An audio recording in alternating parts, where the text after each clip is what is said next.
Today, my guest is Philippa Robinson. And in this episode, we discuss about different things from her childhood and how she processed some of those things, making her to be this woman today. So let me tell you some of the things about Philippa. In her 40s, Philippa found herself no longer able to hide from the truth that her childhood trauma has significantly affected her life. Learning to love and live for herself, she has been through a healing transformation. She also discovered she is an HSP, which is highly sensitive person, which has brought her a deep meaning and perspective to her life. Her sole mission is to guide people to be the truest versions of themselves because she believes that is where the joy is in life and is the greatest gift we can give ourselves. Let's meet Philippa. Hello, everybody. Welcome to another episode of the Gaby U Show. Today, I have my guest, Philippa Robinson. Philippa, welcome to the Gaby U Show. Gaby, hi. Thanks for having me. It's a pleasure to be here. Yes, thank you so much for joining us today. I know you are coming from the UK. Our time zone is like different. Yes, it is. Yeah, I'm here in the afternoon and you are good night. Yeah, nearly. It's my evening. Yeah. Evening, yeah. All right. Yeah, this is the awesome thing of technology, you know. I know, it's incredible, isn't it? It allows all these things to happen now. It's brilliant. Yeah, so we are making good use of it. we certainly are. Yes. So the first thing I want to ask you, this is my Gaby U icebreaker questions. So the first thing I want to ask you is, what is your favorite food? Well, so I've been thinking about this because I knew that was one of your questions. I'm like, I think my answer to that is pizza. Pizza? Okay. Pizza, yeah. I think, the comforting sort of doughiness of the dough, the, spongy dough, and just quite a plain classic margarita, maybe with something a little bit spicy on it. But yeah, a nice sourdough base pizza, that's my favorite. Okay. I like the specificity, the sourdough. Yeah. Oh yeah. Yeah, not any old pizza. Yes. Well, that's one. I think I would like that too. I usually, when at home, I will do my own, like I try to do the gluten-free type, and I still find a way to make it that doughy, sour, stretch. Yes. Yeah. Yes, awesome. So the next thing I want to ask you is, what is your favorite quote? I know we do have a lot of quotes we keep aside. What is that favorite one? We do. So a quote that comes up a lot for me and I use a lot is it's who's it by? I'll remember that in a minute, but it's I am not what happened to me. I am what I choose to become. Oh, that is amazing. I love and that. It's a bit deep, isn't it? But it really meant a lot to me at a certain time, like just a few years ago, and it's really stuck with me. That and I think it's the choice bit. We I think sometimes we feel we don't have a choice, but I think we sometimes do have a choice, even though we don't feel absolutely. Like we do. I strongly believe in that. And I think it's kind of links to, there's another one that it's kind of, this quote is, there's one that would say, a lot of the times, I'm just kind of rephrasing it, I'm not saying exactly, but they say that we cannot control what happens to us, but we can control how we react to it. Exactly. That's another way I think we can translate. Yeah, that's right. Yeah, So, we can't control what sort of comes at us, but we do have more control over, well, we have all the control over how we react. yes. Yeah, I like that too. Yeah. Yeah. So that's, I mean, your quote could be put in so many different ways. Like you said, it's deep and you can kind of have it different ways. And yeah. So I think it might become obvious as we get into my story a bit yeah. why that means such a lot to me. But yeah. Yes, that's right. So going into that now, I want to give you the floor to share with us what you believe has made you the woman you are today, from your career, childhood, marriage, all that. Let us all know. Okay, well, I'll try and give you the potted version because I do like to talk. So I will try and give you a Same with me. abbreviated version. So I think so 6 years ago, I had something that happened to my right eye. I lost a lot of the sight in my right eye, and they didn't know what had really happened. They couldn't tell me that they could make it stop. It was a massive problem at the time. And I basically had a big breakdown on the back of that. And what came out of that breakdown, unraveling, awakening, is what it became really, is my understanding a lot more of how my past was still very much living with me in what was my present 2017, so 6 years ago. And I had to really look at all the things that had happened in my childhood, all the things that had happened during my life, and how they brought me to the place that I was in 6 years ago, which was, I'm married. I've been married for 18 years this year. I've got 2 teenage boys. As we were discussing when we came on, I was like a geriatric mother. That's what mothers over 35 are called here anyway in the UK. I was 37 and 39 when I had my boys. Time was kind of running out. And so I was a mother, I was married, even we have the dog, we live in a nice, perfectly ordinary but nice house in Bristol, which is a city in the southwest of the UK. And I was a lawyer for 27 years, so I had a good career, so it was like tick tick tick, done all the things that society tells me that I should do, and that when I have all those things, then I should be happy. You should be successful.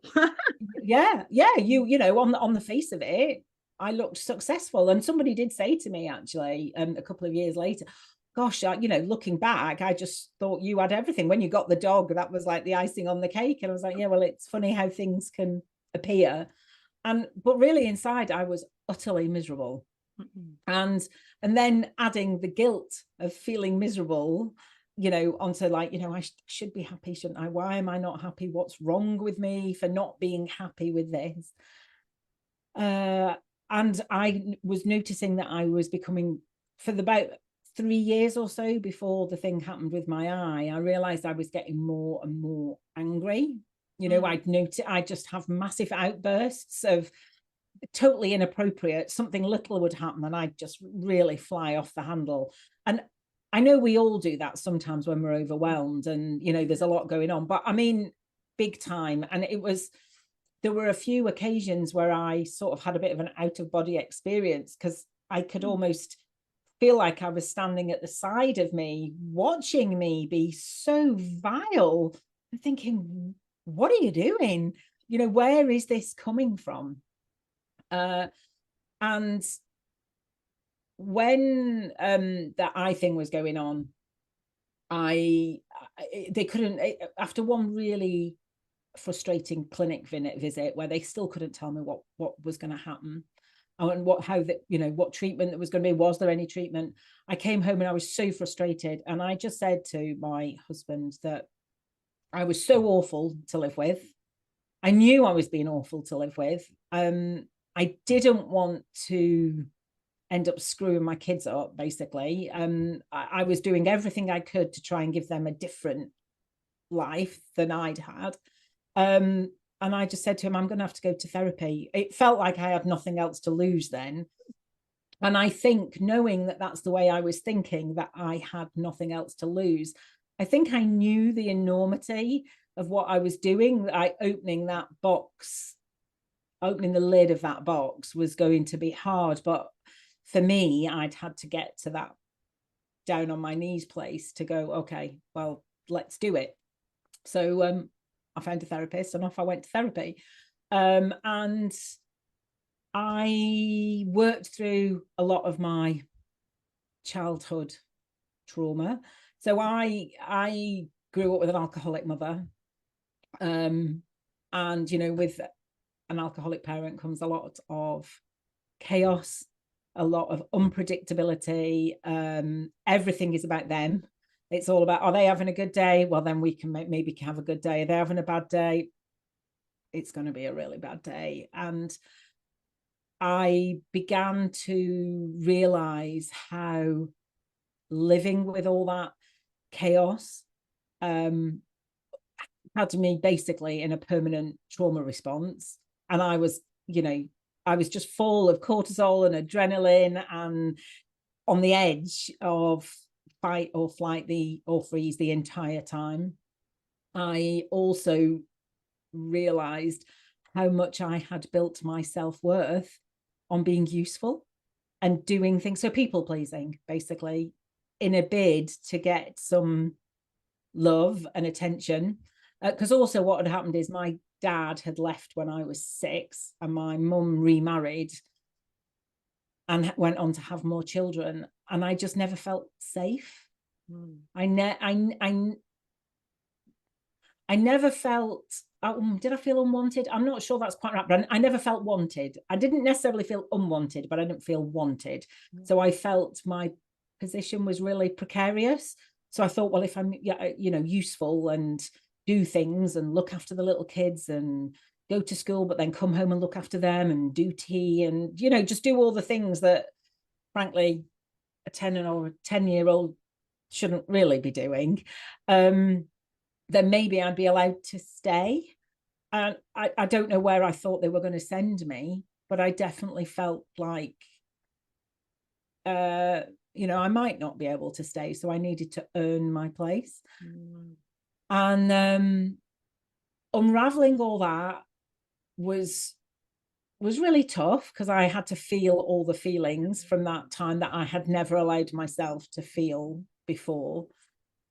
And it helped me see how I went into the law. I did law at university and then worked in law, not because I particularly wanted to be a lawyer, because I didn't really. It was more about safety. I think I felt that it would be a job for life if that's what I wanted. You know, as long as I didn't do something really wrong, I probably had a job for life, and I would hopefully earn enough money to be able to keep myself, to look after myself, because I didn't feel anybody else would do that.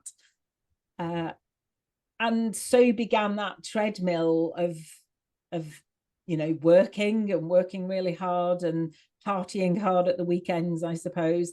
And then, you know, eventually I met my husband and got married and had kids. And of course I had to try to be the best mum that I could be and still work and keep a home and do all the things the best I possibly could to somehow try and make it look like I was coping and doing well, whereas actually underneath it all I was just slowly like withering away. So that's where I ended up doing all that, going through all that and working out that I needed to calm my nervous system, because I had literally been on the edge of that trauma response for years, for a long time. I mean, being a lawyer is, you know, it's high stress environment. So I went from a high stress home to a high stress working environment. I mean, you know, so to slow down and not feel that stress was like, I don't know, I just didn't know what to do with myself. It was so uncomfortable, which sounds a bit weird really, but it was totally not what I knew. So I've had to sort of learn how to create a life that works for me now. Me, the sort of newer version of me, which I like a lot more than the old version. She's a lot nicer.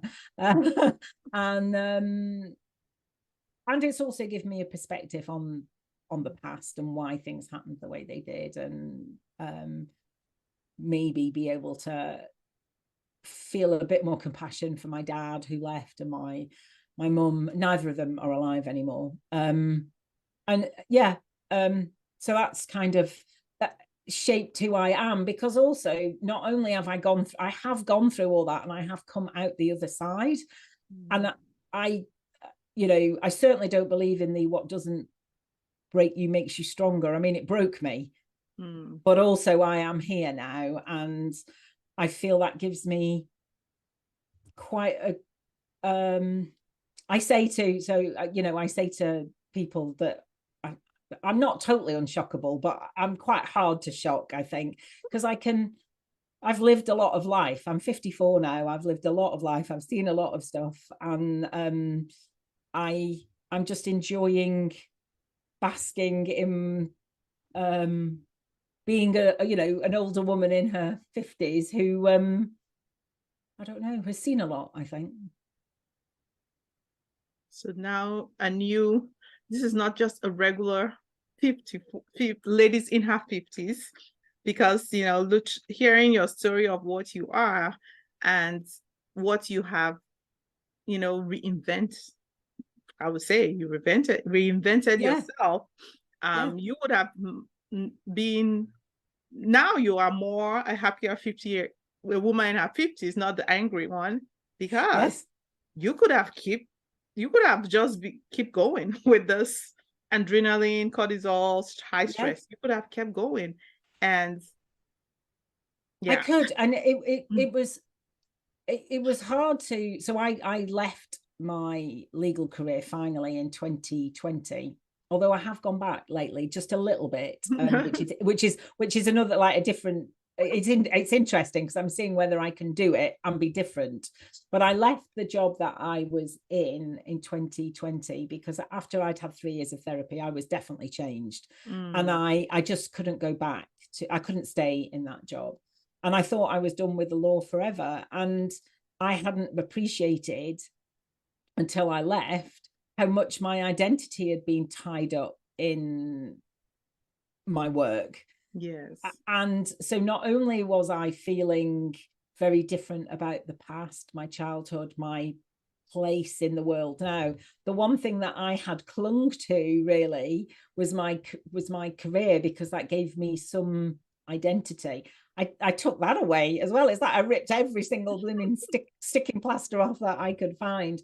And that did take a while for me to understand that just me being me, not Philippa the lawyer, not Philippa the mother, not Philippa the doing everything for everybody else, just me being me in the world. Not doing anything for anybody else. I have every right to be here, to be happy, and I am enough just as I am. That's right. And that was, I was in my, I just turned 50 when I started learning that, and I was like, wow, this is mega. It's like, where has this been? Yes, I wish I knew this all this time. Why didn't I know? How come I didn't know this? And then I realized that if I was only just learning that in my 50s, there were probably a lot of other women in particular who grew up at a similar time to me, that might be feeling the same. And that's kind of why, and also maybe younger people who might hear something they recognize in my story and think, I don't want to get to 50 and only be learning that then. That's right. I want to learn it now. So that's why I like sharing my story, really, because the joy that I find in life now, in just little things every day, is so wonderful compared to all the striving and the feeling that I had to be doing something all the time, usually for somebody else, it's exhausting. It is. It's absolutely exhausting. So yeah, I'm a whole new woman reborn. A whole new world. Yeah, exactly. I could start singing now. That's my other multi-passionate. Oh, you like singing as well? Cool. Well, yeah, I mean, it's deserved singing, hearing your story. Thank you. And this is one of the things I'm doing a show like this, because I know there are many of us out there that's going through this process, and it's like, you don't know, how do I navigate through life? You feel like you are just this hamster on the going on the wheel. And some of your part of your story, I could relate to it, because I am that kind of person that go want to do stuff. And I think having my baby, my surprise baby 2021, kind of made me to look at something reset. And this is different things happen in our lives for a reason, and it's kind of God speaking to us that maybe he's been giving us a sign to slow down and reset, but we are not listening. And unfortunately, sometimes we have to get to that hit that bottom to realize, like, yeah, I agree. I feel like I definitely didn't want to see signs that had been come my way before. I definitely, had ignored those. So I do feel that I was given something that I couldn't ignore. Yeah. And what my very first therapy session, my therapist said to me, "Oh no, I wonder what it is you don't want to see." So, and what I didn't want to see was everything that had gone in the past, and how it was. I used to say, yeah, I had a pretty rubbish childhood, but that is that was then, and I'm all like, right I'm now. over it. Yeah, I'm fine. I was not fine. I had this and I kind of knew I wasn't fine, really, because I definitely felt like I had this mask very firmly planted on my face that would hopefully show people that I was doing okay, but inside I was a wreck. I was hoping nobody would ever really get to know the nobody real take me. that mask off. Yeah, because I felt the real me wasn't worth knowing, was so broken, really. Yes. I always felt that if maybe I'd been a better child, my dad wouldn't have left, or my mum wouldn't have chosen drink over me. And now as an adult, I know it's so much more complicated than that. But right. as a child, we're hardwired as children to think that everything is about us. So I just took it all on and thought it was all my fault. Yeah, but and okay, go ahead. No, and also, sorry, the other thing that I discovered 2 years ago is that I'm highly sensitive. Yeah. And so I'd never heard of high sensitivity, highly sensitive person, sensory processing sensitivity. However, I'd not heard of any of those things. And I now know that, that means that I process sensory data deeper, and, take everything in. take everything in, feel it, process it. I go over and over and over something. And I do think that might have added, well, it will have added. I mean, definitely what I experienced, I now understand to be trauma, but it would have heightened my experience of that trauma, and all the stress of the legal career and everything else. And learning all this about myself, rather than burying my head in the sand and just hoping everything will be okay, has been, really enlightening and cathartic in a way. It's helped me understand a lot more about what happened and why I did certain things, why I behaved in a certain way, and how those things affected me. And that's the thing too, part of solving a problem is acknowledging that there is a problem. Yeah. Yes. Yeah. In your own case, and I know many people too can relate to this, is that, you you don't want, yeah, I'm fine. I had a messed up childhood. Yeah, I'm over it. I'm a successful lawyer now. I'm a mom. I'm doing this. I'm getting stuff done. I got it. There's no problem. But all those things somehow it's like the mask. We're just, is it sweeping everything under the carpet? Hey, yeah. We good.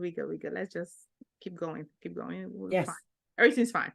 And if we until we stop and say, you know what, I need to slow down. There's something wrong here. And this is that process of you going through the therapy and unveiling the stuff. And I think sometimes too, a lot of people are afraid to do that. They probably know they need to do something like this, but they're afraid. And of course, it will be like opening wounds. But sometimes we got to do that to get the healing process going. We do. And I think there are lots of different ways of doing them. And I literally did, 3 years therapy and talking therapy, and that worked for me. I like talking, and I also process. I think I'm very much an auditory learner, so as I'm talking, I hear myself talk and I process it, so it works really. So talking therapy worked really well for me. I get that it's not necessarily the best way of healing for everybody. There's lots of different therapies out there. Right. Tapping works well for people, EMDR, lots of other, somatic healing modalities. There's lots of different things to try. Yes. And I've done a few things. So since when I left therapy, I was sort of then had another dilemma, because I was like, okay, great. I've looked at that. I've left now. I feel like I've done what I want to do for now. I've not been back since. That's not to say I'll never go back, but I've not been back since. But I was then left with this question. Okay, so I'm not weighed down by my childhood trauma anywhere near as much as I was. I mean, it doesn't go away, but I understand it more. I feel like I can recognize some of my patterns more and all that. But who am I now? So if I'm not weighed down by all this trauma, who am I? So I was then left with this identity sort of what do I do now? Crisis a little bit. Yeah. So what I did was leave my job just to add some more identity issues in there. And I did a lot of my own work then. I did a lot of listening to podcasts. I'd read books. I'd read articles. I'd go to webinars. I'd do anything that caught my attention. And I just learned all the time. And that's how I ended up finding out I was highly sensitive, because I listened to podcasts with somebody who talked about high sensitivity. And I was like, gosh, that's me. That is me. So bit by bit, I've just added to those the bits that I've learned and learned a bit more about me. I'm now learning about my human design profile, whatever you want to call it. I like learning new stuff. I like working things out. I've become a bit of a personal development nerd. I just like looking at those things and what makes me tick and what makes me react in a certain way. So I feel that much as my past has massively shaped who I am, in a good way, as well as some of the way I don't want to use bad, but it has definitely shaped me in a certain way that maybe I would have preferred not to be. But I know I'm resourceful. I know I'm resilient. I know I have things to offer, and I know I'm quite strong. I am highly sensitive, but that doesn't mean I'm weak, because that's what I think a lot of people think about high sensitivity. I know that I do have an inner strength. I have kept going. Something has driven me to keep going. And that's where the choice, the quote that you asked me about, I chose to become this version of me for now. I don't know what will happen next. Maybe there's another version waiting to pop in the 60s. We can have another version again. Exactly. I'm sort of relaxing into that crone space, that old wise woman sort of space. When I let my hair down, it's all white and long, and I was like, pretty. yeah. I'm like, it's not even gray. I went straight to bright white hair, so I feel like I'm a crone in the making for sure. Yes. So yeah. And this is a thing, when we get this other part of ourselves, there are so many things that we can start appreciating in ourselves, and like, your hair, you're like, you don't need to dye your hair to like, oh, I need to dye so they don't know I'm having gray or white hair, because you are it is another change of mindset of appreciating what you have, not looking like, oh yeah, I'm getting older now. No, it's like, you know what? I am older, I'm wiser. I still got so many years to enjoy this. I intend to do. I did dye my hair for a long time, I have to say, but it's been very liberating not dyeing it anymore and let it just be what it's meant to be. And yeah, I think there are so many sort of unwritten rules in bunny ears, that women are not supposed to I don't we're supposed to stay looking as young as we can for as long as possible. And why is that this sort of unwritten rule? Why can't we just mature into who we are becoming? And I have a friend in her 60s actually, and she says she loves being a woman in her 60s because frankly she's quite invisible. And a lot of women don't like that. I get that. But she says she likes being invisible because she can just be up to mischief and nobody really notices. So I quite like that. I like it's a disobedient invisibility in her 60s. Nobody is really like, oh yeah, she like, they're like, oh, then when she show up, it'll be like, oh, okay. Yeah, exactly. So I like the idea of sort of because I was grey even when I had my kids, and like you'd get certainly older ladies, like a lot older ladies would say to my kids, oh, are you out with granny? And I'm like, no, I'm their mum. Great, it's great for the ego that when you're not. But anyway, so I've had that a lot, people always thinking I'm older than I am because of the color of my hair. So I've always liked a little bit playing with that, really, and letting people assume that, and then them finding out actually they got it completely wrong. And I love the look when they're mortified that they've been sort of thinking I don't know, just having fun with it. I am having fun, and it's quite interesting. That's how for me too, when people, they'll be like, oh, I was with some women the other day in the library with little kids, and I was gonna go, I said, oh, I have to go pick my daughter in middle school. And they were like, oh, you have a child in middle school? Because, your child is 17 months. And I was like, not even in middle school. I have 2 in college. I'm like, yes. Yeah, because you've got a big gap between number 1 and number 5, haven't you? Yeah. Like, people ask, is this your first baby? And I'm like, no. No. Like, is this, I guess, a compliment. They look at me. Yes, it is. Yeah. They look at you and think you're a first-time mom. Yeah. So, it's just one of those things that I just like, anything, people will say different stuff, when having like, oh yeah, you're older, you're having babies, oh, it is grandma, mom, like whatever. I don't care.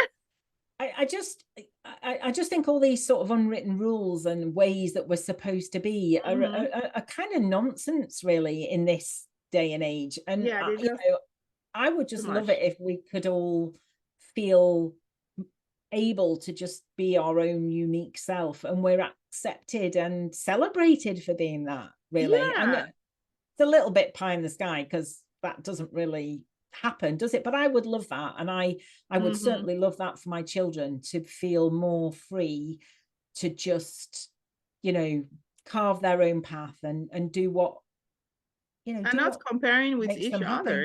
I think it's that big game of comparison, and in the social media world is even worse now because everything is out there, and what we say, comparison is a thief of joy, and knowing that everybody has its own pathway, that you can do different things and not compare and say, hey, this person is in her 30s. She was successful when she was in her 30s. Now I'm in my 50s. This is now when I'm beginning to get stuff. Hey, everybody got their path. That 30-year-old person you are comparing that she too might be seeing something in you that, oh, I wish, So we are here all comparing each other, and like, you need to stay in your own lane. Everybody has a different exam in the exam of life, Yeah.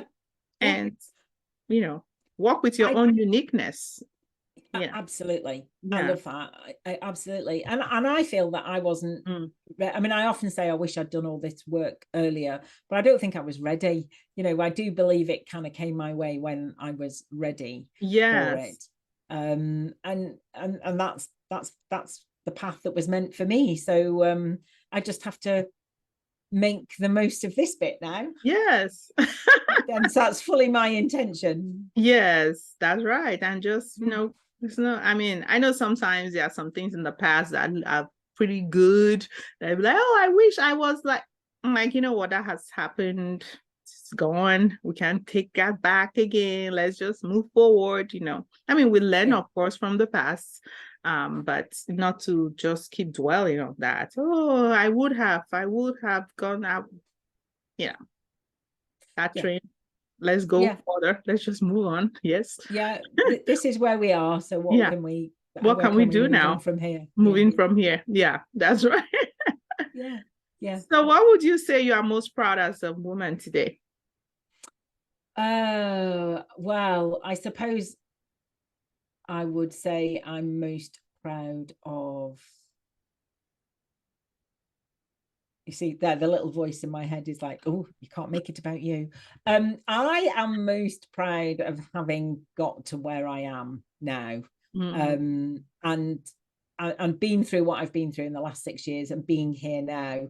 I think that's what I'm most proud of. That and my children. That's so great. Yes. That's definitely something to be proud of. The woman you're becoming, or the woman you have become. Yeah, and I said becoming the woman because I am for now. We never know. In 5 years, watch out. Well, we never know. You never know, exactly. Yes.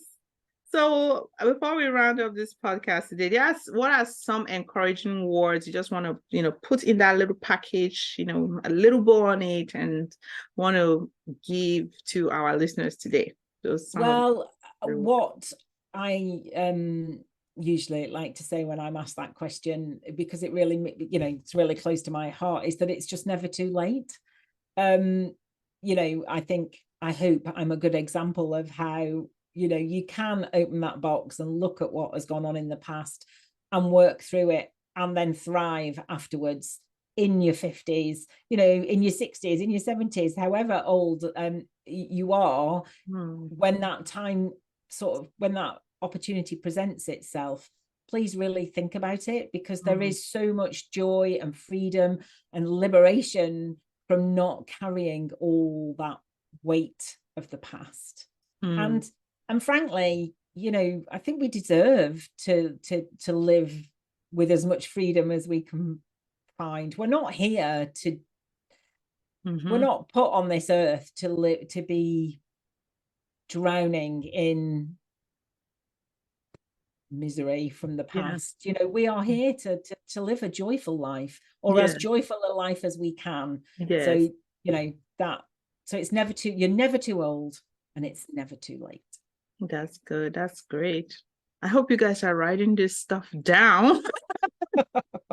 I hope it's a good one to put on the fridge. Never too late, never too old.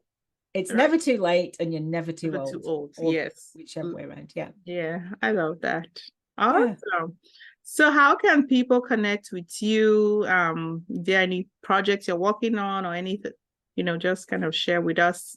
Well, I've just started a new podcast for highly sensitive people. So it's I started with a friend of mine who's also an HSP. So that's called HSP Connection.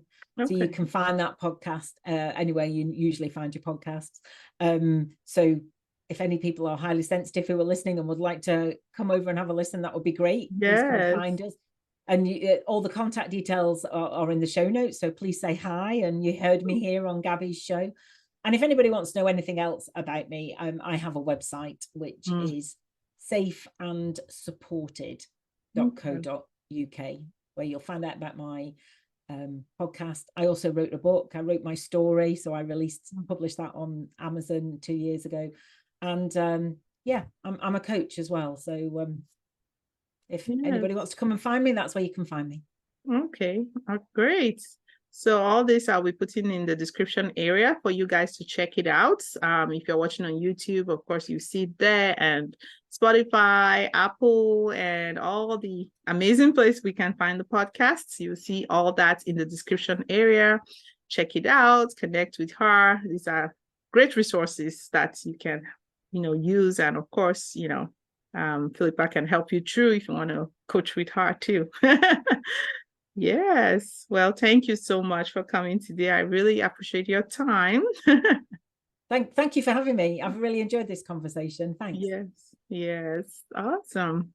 So this comes to the end of the Gaby U show today, and I will end it with one of my favorite quotes from Maya Angelou that says, "When you know better, you do better." All right, people, I will see you next time. Bye-bye.